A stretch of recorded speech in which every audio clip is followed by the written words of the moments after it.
welcome to NAPOD, where we provide NA speaker meetings and workshops in a podcast.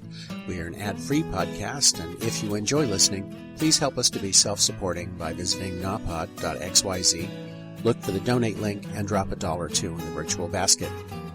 If you're also in AA or have friends that are, please tell them about our other podcast, Sobercast.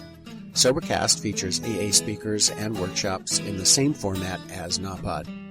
We upload a new speaker every day, and it's easy to subscribe by searching for Sobercast, that's 2 words, on any podcast player app, or go to Sobercast.com. Enjoy the podcast, and thanks for listening.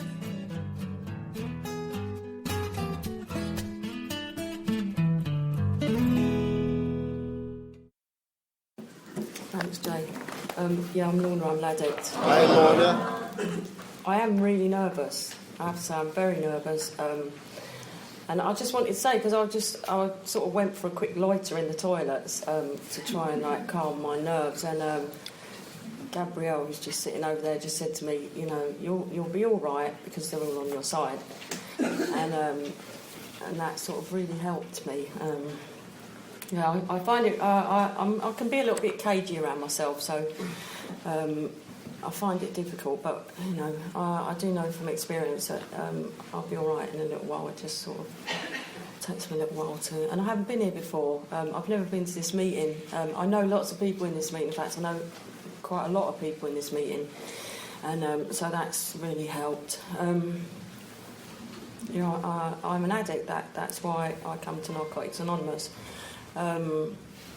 And I will share, you said a little bit about not being a war story, not doing a war story. I mean, I always think it's important for me to share a little bit about my experience and where I come from. And part of, because that's the sort of thing that I listened to when I came to meetings, because I was so damaged from using and damaged from my life experience and stuff that had gone on that... the only thing that really sort of kept me in the rooms was that I knew when I heard people speaking and they spoke about things that, where they'd come from, things that they'd done and that. There was stuff that I never, ever thought that I would share to anybody because I was so full of shame and remorse and self-pity and, and didn't know what I was going to do. So it was really helpful to me. And I'm going to try and stop saying because I can hear it again. I've already started. I can hear it. So I'm going to try and stop doing that. It didn't work. My mum and my dad were alcoholics, and I'm not going to sort of go into a family of history, alcoholic story. But the reality is that was my life experience. My parents were alcoholics. My mum has 4 children, and we all wound up heroin addicts. My younger sister committed suicide 7 years ago because she couldn't stop using. She came to a few meetings, but she couldn't understand. She couldn't get it, and that was really difficult for me because I thought, at that time, I had some kind of power that I'd be able to really give her a message of recovery, and it was really difficult for me to get to grips with the fact that I couldn't. All I could do was carry on doing what I'm doing. My older sister still uses. And my brother is a functioning, sort of, almost alcoholic who's very seriously ill at the moment but can't stop drinking. My early years, and I share this, not because I don't know how I became an addict, whether I was born one, created one, however I became one. I just know that I am one. I know that my experience as a child was one of quite a lot of serious abuse. On all different scales, and from a very, very early age I hated myself. I hated everybody. I lost connection with anything that was nice, and I stopped believing in people. And I think that back as a child I spiritually disconnected. That's what I think, because I remember being really, really young and praying. I remember that, and I didn't start the clock now. I remember being very young, and we used to have to pray, and then it stopped. I don't remember when it stopped, but I just know that I got to a place where everybody, all the people that were around me, that now, if I look back and I can say that they should have cared and they should have done this, and they were responsible, and that they didn't. It all fell apart, and our life was particularly painful and not nice. And I picked up from that. That's why the reason I say it is because I picked up this belief system about myself that I was unlovable. I didn't like myself. I didn't like other people. I didn't trust people. Everybody that I ever met let me down, abused me, or said that they would do things and they never. So from a very, very young age, I stopped believing in people, and somehow in it, I thought I don't consciously remember as a child saying I'm never going to, there's a place in me. I remember as I got older thinking that there's a part that I'll never ever let anybody access because it was just too painful. So my life, I was drinking very, very early. I progressed very quickly into using other substances, became promiscuous very young. And by the time I got to the age of 12, a couple of months before my 13th birthday, I started trying to commit suicide because I hated life. I hated myself, and I just didn't know what to do. I couldn't ask for help, and nobody seemed to help me, really. No one seemed to tell me what to do. There wasn't anybody to show me. So I set off on this self-destruct, really. I guess that's what you could call it. And that's how my life carried on. I just got into situations that I couldn't get myself out of, and I'd do things that I couldn't live with. I'd do things that I'd find the shame and remorse and guilt, and I couldn't live with all the stuff that was going on in my head, with all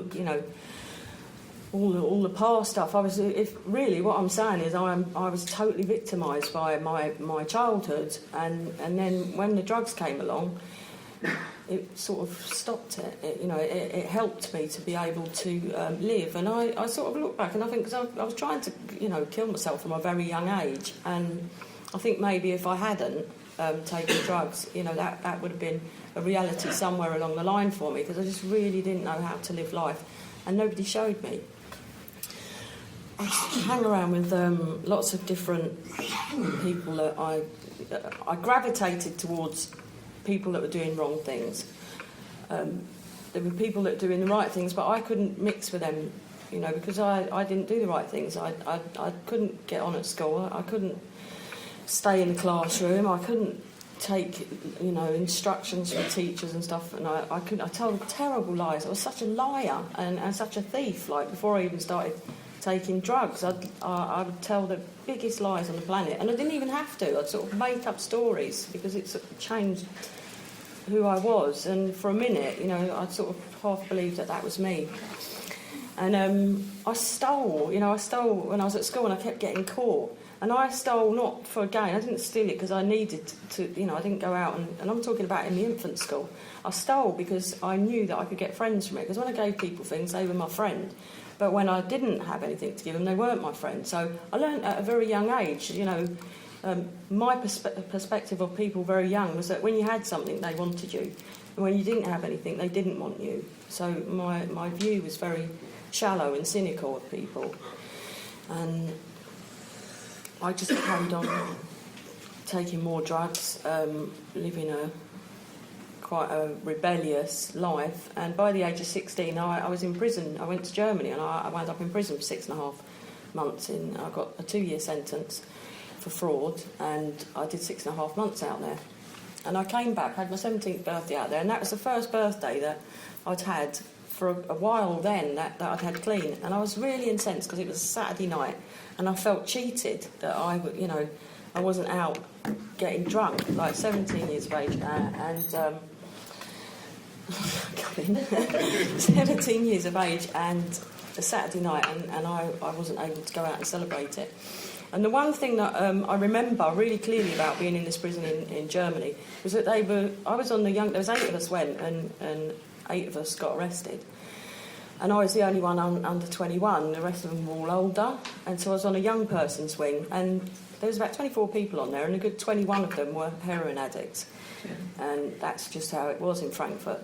Lots of them worked on the streets and took heroin, and it was heavily populated. And I was quite fascinated by them because they'd just fall asleep on, come back, they'd go out for weekends. Their sort of system of being in prison was different to here, and they'd go out on the weekends and they'd come in. And I there was something about them being, almost comatose when they come back that, it appealed to me. And I came back I got deported from Germany when I was 17, and people held a party for me, and I just couldn't believe it. I felt really popular because they'd held this welcome home party. I felt like I'd really arrived, and it's quite, it happened really quickly. It's like 1980, and within 4 weeks of coming back, I was using heroin, and within 4 weeks of that, I was injecting it, and I started going up to squats up Dog Kennel Hill, and the people that I was using with, my using never started off in glamorous places.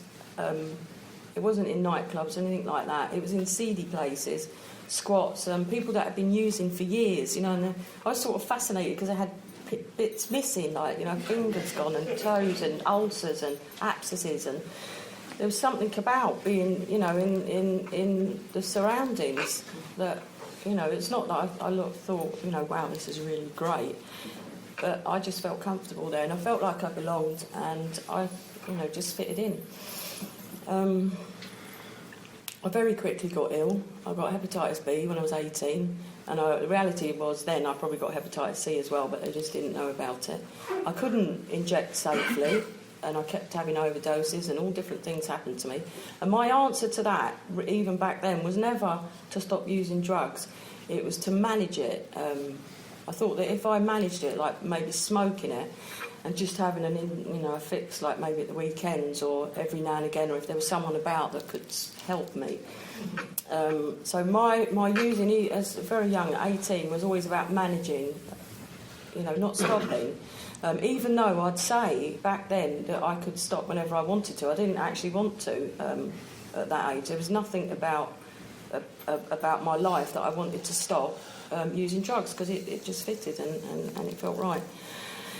So the reality is that my life just carried on like that for years. I can just sort of fast forward the tape right up until 39 years of age when I actually got clean, and I just spent all that time using heroin, drinking, and still somewhere it crossed over from me being in charge of my using. It crossed over to I'm an addict, and I just manipulated the fact. I didn't have to come to, I say it quite often, I didn't have to come to Narcotics Anonymous to know I was an addict. I actually knew that, very clear. I knew that I couldn't stop using drugs, and I would use that to, with anybody that I could like ponce off of or blag with a story to anybody, just to get some money out of them, or a bit of gear or stuff like that. I've got two daughters, and I had them in active addiction, and I can sort of say I took methadone for 10 years trying to come off heroin, and the reality of that was I just used it to get up in the morning. I didn't actually, because they tried to put me on I'm already feeling a bit defensive. They tried to put me on a 12-week reduction script, and I was thinking, like, how dare they? Don't they realise I have a heroin addiction, and 12 weeks, I'm not going to be cured in that time. So I got onto a maintenance script, and I just used on top of it. And I held, like when I got pregnant with my daughter, I wanted to get clean, and I sort of told people that I was trying to get clean. And what I did was I sort of I still use my methadone, I was still using heroin, but I took DFs, and I had it in my head that I was using DFs because I was trying to stop using. That was how my thought process went, and the reality was I used through both of my pregnancies. I had my daughters just over a year and 6 weeks apart. I didn't expect to get pregnant because I was like using it, just happened. Well, as it does, I guess. But I didn't think that I would have children, and I lived from my mum kicked me out of home because she couldn't cope with me. She kicked me out when I was 16, just nearly 16.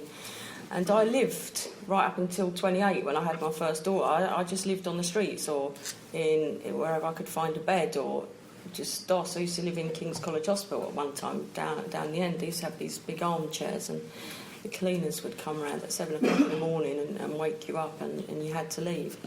So when I got my daughter, I got my flat, and it was like quite, it was a touch really that I'd got pregnant and I got a flat, and my flat actually turned it. I didn't know how to live in a flat. I didn't know how to pay bills. I didn't even know how to furnish it really. I got behind very quickly. I wasn't signing on. I wasn't working. I wasn't doing anything. I was just going out, getting money and getting drugs. So for the first few years, I was in and out of problems with the council, wanting to kick me out. I couldn't manage. I had threatening letters coming through thick and fast, and I couldn't manage any of that kind of stuff. And very quickly, I'd have to not let people in. I got cut off from the electric. I had no electric in my flat for 8 years, the last 8 years of my using. And I lived in there with 2 children. And it was like a squat, but with a rent book. That's how my living became.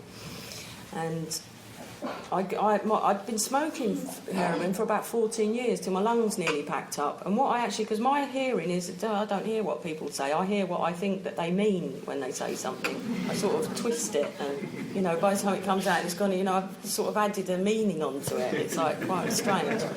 So I went to the hospital, and the doctor said to me, if you have another attack like that, you'll die. Your lungs, you'll die. That's what he said to me. And what I actually heard was, if you have another attack like that, you'll die. So you need to go out of here and get needles and vitamin C and start fixing again, because that's the only way that you're not going to die. That's sort of, he didn't say that, but that's what I thought that, he said what he meant. And that's what I did. And that's what I did. And I didn't really want to stop using it at first, to be quite honest. I just wanted my problems to stop. They were getting bigger and bigger, and people were asking me why my kids weren't going to school, and I'd no electric, no money. People stopped wanting me around there. They just didn't want anything to do with me, and it was horrible. I'd have rows with everybody. I'd be aggressive in the school. My neighbours all felt that, they came. My abuse spilled out all over. Everybody that I came into contact with, I was just so caught up in my using that I just couldn't even deal with people. And that's just how my life was.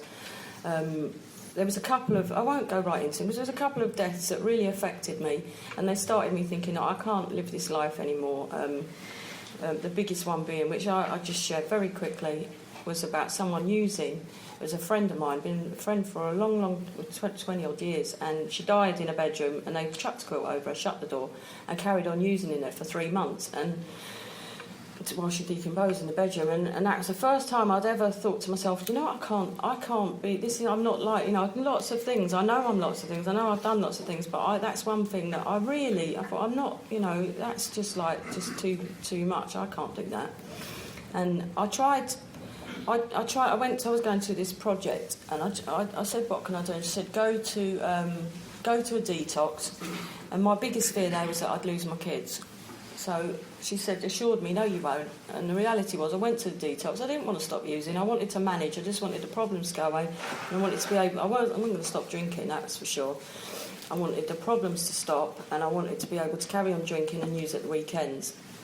And I did a detox, and I went to rehab for a week, and I couldn't bear that, because I couldn't listen to people talking to me all about all these groups and what I should do and stuff, and I just couldn't get my head round it all. Confront boards and keeping diaries on people, and I thought, I haven't got time for all this. I need to know how to not use, just worried about who's put toilet rolls in the toilet and sticking your name up on the board. I found it so petty, and within a week of being in there, I was drinking, and then, very quickly I was getting my daughter to bring me up drink, and someone was in there using, so, piled up there and using, and I was out of there, back to my flat. And the only thing that I remembered about that time was being in the detox, and people from H&I, from Narcotics Anonymous, coming in, and I loved what they shared. I thought it was great. I could really identify with lots of things, but at that time I had no intentions of not drinking. It just wasn't even an option for me. In my head, I just found the whole. I thought it was preposterous. I thought, what a load of rubbish. That's just stupid. How can they say you can't have a drink? That's just terrible. And so I thought, that was my gen. That's what I wanted to do. And the reality was that I relapsed. And then the next 9 months almost was just awful, because I'd seen people, I'd got clean for a little bit of time, and I knew that I didn't have to be using, and my worst fear came true, and I did lose my kids. The social services came in, and I had no option but to let them go. And that for me was just awful. I had this social worker come into my flat, and my flat was just terrible. It was just awful. There was just, my mum took 62 bags of rubbish out of my flat when I was in detox, and she'd tell you that proudly. She was, she thinks that's really great, a story to dump on people. I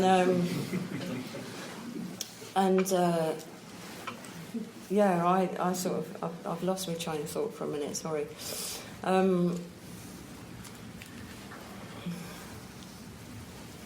It doesn't matter. I don't know what. Social worker. Sorry. Oh yeah, the social worker. Thanks. He came. My flat was just awful, and what I did was, because he dropped a card through my door and said, "I need to come into your flat." We actually said, like, "I'm coming into your flat, and if you don't let me in, I'm coming back with the police." So I was thinking, God, what am I going to do? I'd lived a life where I'd drag the mattress into the front room, and, when the front room got too dirty, I'd drag it back in the bedroom, and then that'd get to me, and I'd go, and, I had, about 3 sets of clothes that I would rotate round and step out there and step back in and round, and they all seemed, that set seemed a little bit better than that one, and, it was filled with, stuff that I'd dragged in off the streets, and just rubbish everywhere, and I thought, oh God, what am I going to do? And my answer was sort of pushed it all back and threw sheets over it. And I sort of got all these posters that my daughter had and put them up on the wall with toothpaste. And I was thinking, it actually looks good. It looks all right. It's not too bad. Because by my standards, it was really nice. It looked a bit brighter than it was. And when he came in, he's just stunned, really, shocked, and the reality was that he took my children away, packed a little bag of clothes that they could find there, and it was horrible because I had to watch as they walked away with them, and it was awful because for me, at that point, I knew then that I just could not control what I was doing. I knew that using for me was finished at that point, even though I went and used, because I just didn't know what to do. I decided that I would go back to detox because that's all I could do. I didn't know. I didn't have any other plans. I just thought I'm going to have to try and stop using because I've got nothing now. It's all gone upside down. I was going to say something else and I'll try not to. So I went back to the detox and I went back there. I say broken in essence, but I'd picked up an air of humility going back to the detox. So the only one thing that I knew that I would do was when the people from Narcotics Anonymous came back in, that I was going to go to the meetings. I didn't really care for a lot that was going on in detox. I didn't like the groups. I didn't like drawing people on trees and relaxation and stuff. I just thought, oh God, not all that sort of stuff. Even though, I was really keen then and getting people to groups that morphed from not wanting to do them to making everyone else has to come to them as well, because I am. And I wanted to go to the meetings, and that's what I did. I went to the meetings, and I say, because if it wasn't for people doing H&I service, I know people do PI service as well, but the way I heard about the message of Narcotics Anonymous was in the detox. I'd heard years ago, I remember someone coming round when we were all using, and he was flashing these key rings, and everybody was still using there, and as soon as he went away, they were going, what a mug, God, what an idiot. And it's sort of, that's all I knew, was that, you turned into an idiot and you flashed your key rings at people that was using. So I'm not going there, that's for sure. And, but when I actually, in the detox, first of all, there was nothing to do, so that's why I went in there in the first time. But the second time I went to detox, I knew that people were telling, I knew, I couldn't lie to myself, and I guess that's the first part of breaking some kind of denial in me, and I wanted so desperately to not be using. It's just I didn't know how to. I knew I had to stop, obviously. I knew that if I didn't take drugs in my system, I could cluck and be all, then I wouldn't. But I didn't know how to do the rest after that, because as soon as you clucked, then you were well again and you could use. safely, and you wouldn't. It was that mentality type of stuff. So I didn't actually know how to do the next part, and that was to living my life. So I left from the detox, and I remember people saying to me, "Go to a meeting." When you leave, go to a meeting. So that's what I did. I went back to my flat, and I didn't have my kids. So my flat was just a nightmare. It was awful. I went back to where the flat I'd been using in for, at that point, about 11 years. And my dealer still lived next door but one to me. And the flat was in a terrible state, and I still had no electric. But I went back there, and I just started very slowly. I just have to paint, a little bit of the wall at a time, and try and clean little bits, just because I couldn't really manage too much. I started going to meetings, and I started for about 10 days. I went to meetings, and I didn't get on with people. And I think a lot of that was because in the beginning I'd sort of go in, I'd share, and then I'd feel really embarrassed and I'd have to leave.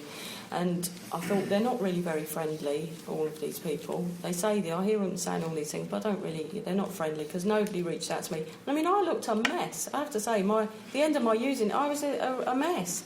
My using took me to fixing in bin cupboards in Camberwell with my kids standing on the door and using, sitting in the park drinking tins of beers. It wasn't a glamorous type of using. I had cirrhosis, hepatitis B, my facial features, my body, I was just emaciated as a person. So it was just horrible. Using for me is a soulless place. That's the sort of place that I don't want to go back with. I know that my feelings inside were so hopeless, so full of despair and hating myself with a passion, and just feeling that there wasn't really much point in being part of life. And when I listened to people in meetings, they sort of said that people that I heard, they'd been to that kind of place and they weren't there anymore. They were doing things differently. So I went to this, as Chris mentioned to me, it was a Friday lunchtime meeting in Camberwell, 1:00, which has now gone. It used to be in the probation. And there was 2 women doing the shares, and I have to say I hated them. From the minute I sat there, I just thought, go away. They were saying about how happy they were, and they had jobs, and they had boyfriends, and they had cars, and they had sunglasses on their head, and they was all made up. And I just thought, oh, piss off. It was just, I hated them. I really hated them. And, when I look back, there was everything, sitting in front, everything about them was everything that I thought I could never be, and and it was really difficult for me to look at them. And one of them took my, I haven't shared this for a long time. One of them actually took my phone number, and I remember thinking, she's only doing that so that everyone can see. That's what that's all about. Come and take your number in front of everyone, so everyone go, oh, look at her, she's a good sort. And I thought I won't hear from her, and. Really, it was. I got, about 20 minutes after I left the meeting, and she sent me this text, and it's sort of, as you press the thing, they drop down, and I'd only just got a mobile phone. I didn't really understand how it was working. First of all, it just had an S on it. I was thinking, that's a strange message. Why would someone just send me an S? But then as I worked it out, you dropped it down the page, and it spelt out the word smile, and then it said at the bottom, smile, because you just got a text from someone who was thinking about you. And I cried. I couldn't believe that she had sent me this text. It really sort of touched me. And I thought, well, I might go back to these meetings then. I might sort of give them another chance, and I just might go back there, and that's what I did. I did go back, and I remember people suggested lots of things to me. One of the things that they suggested to me was, to stick around. To share honestly, get a sponsor. I thought, I don't want a sponsor, and to be of service. So, first of all, I couldn't really be of much service, even though I wanted to. I think I was about 8 months clean when I took my first meeting, and that was the 1:00 meeting the lunchtime meeting in Camberwell. And I very quickly, not many people used to go to it, you see, so I was doing the literature, I was doing the tea, and we didn't have a GSR there. And I was taking the meeting, and I took it upon myself if they cancelled it, I'd stand outside the meeting for the whole hour and a half to let people know that the meeting wasn't on, because I thought that's what you did, sort of put a notice on there. And I was thinking, these poor people are going to be coming from work and wherever it is they're coming from, and they're not going to know what's happened. I was so a big rescue of anybody. And, for me it worked, because I was in my element. I felt really important, and I felt part of. And people got to know who I was, they spoke to me. I even saw people in the street and they'd speak to me, which was quite, a new experience for me, because most people avoided me. And I carried on going to the meetings. I got to about 5 months clean, and I started hanging about outside the meetings, having a fag. I'd listen to the share sometimes, or I'd listen and think, oh, nothing for me in that share. And I didn't understand all, sitting and trying to listen. I heard people say similarities and differences, and I'd say it, I'd quote it, but I didn't really understand what they meant. All I knew was that some people irritated me and I couldn't listen to them, so I'd go outside the meeting and have a fag. And I was at a meeting in Red Post Hill, which is a meeting that I go to regular, when I saw this woman came in, and she was so honest, and something she shared about being all spiritual and lovely on the phone to all the people in the fellowship and that. But when her kids are there, she's threatening them with a shoe, go away. And I thought, I can identify with that. I understand that. I gravitated straight away, and I thought, I have to ask this woman to sponsor me, and I didn't even know her. And so I followed her out to where you make the coffee and that in the kitchen, and I couldn't ask her, so I was sort of hanging around behind her, and then she went back in. I was thinking, oh no, I've missed the opportunity. And then she decided that she was leaving the meeting early, so I had to run out after her and quickly say, will you be my sponsor? No, I said temporary sponsor. Will you be my temporary sponsor? And she said, well, I don't, I haven't got that much time. And I said, I don't care. I don't care. And she said, I'll take my number and then phone me. And I didn't phone her for about 3 months because I was too scared. I did eventually phone her, and I started working steps with her.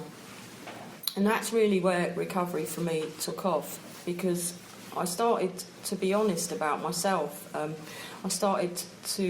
realised, when I did step one, I realised that I was a victim of my past, and it just horrified me. I thought I was a survivor. I didn't actually realise that I was victim. I didn't realise that, that everything that had happened to me, I'd sort of carried on. I left home when I was, nearly 16, and it didn't stop. I just sort of took it with me. Thanks. So, so I started working the steps, and I got a different image of myself, I guess that's the way to put it. And I realised that, as time went on in the fellowship, and I started going to more meetings, I made myself of service, I helped other people, I tried to do what was suggested of me, and I listened to other people. I had a lot of rebuilding to do in my life, which I thought would be an impossible task, because I never went to... I left school really early. I stopped going. They let me leave when I was 15. They just said, don't bother coming back. I didn't take exams and that kind of stuff. I had massive debts. It took me 5 years in recovery to pay off my rent arrears. And I couldn't move. I was a tolerated trespasser for the first 5 years in my recovery. And I managed to get that paid off, and it's really quite strange how it happened, because it was paid off in the December, and I spoke to this really nice woman in the council, and she put me straight back on the list to bid. And the first week in January I bid on a 3-bedroom flat, and I got it straight away, even though all the people from the Aylesbury were put onto the list. So I think that was because I don't know, it just seemed like one of them strange things that happen. I've done lots of things in recovery, which I'm really proud of. I've educated myself, not me personally. I've gone to college and become educated, and I've recently got a job. And I'll show it very quickly. I've recently got a job, 8.5 years on benefits, and I've just got a job, and I'm working in prison, and I can't believe it. I'm sort of wandering around, letting myself in and out of cells and working with prisoners. 12-step programmes, fantastic. I'm really enjoying it. my life has completely changed. I've learned that I can be loved and that I am lovable. And for me, that's a really big thing, because it's something that I've never believed. And I still have my moments where I think, I don't know. But they're not, as when I first came into recovery, my moments of negativity and bad feeling were huge, and they were always there. And now I get just small. The majority of the time I'm really happy and I really like my life. My daughters, I got my children back just before I was a year clean. One of them's just gone off to university, and the other's repeating 2 years of college. Like, she's doing a different set of A-levels and going on to university next year. That's her plan. I can't believe it. Things have just happened. All I've done is I've tried to do what's suggested. I've been of service to other people. I think that's so important. And my love in Narcotics Anonymous is hospitals and institutions. I'm just eternally grateful for people coming in there and sharing that, if I wanted a different way of life, and if I did want to stop using, if I did want to do something different, I could. And so if you are new around, don't, just keep coming to meetings.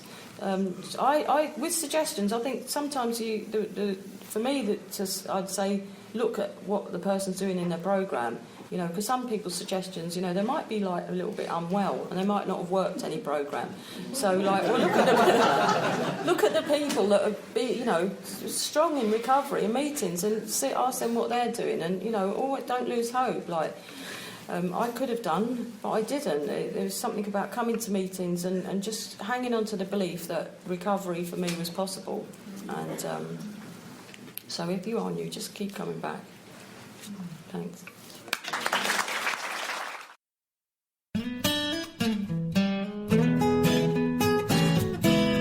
Thank you for listening. I hope you enjoyed the podcast. Please help us improve our ranking so others can find us by putting a review on Stitcher, iTunes, or your favorite podcast index. NAPOD is ad-free thanks to the folks supporting the show with $1 more per month. If you enjoy listening, you can join them by going to napod.xyz and looking for the donate link. Thank you for listening. Have a great day.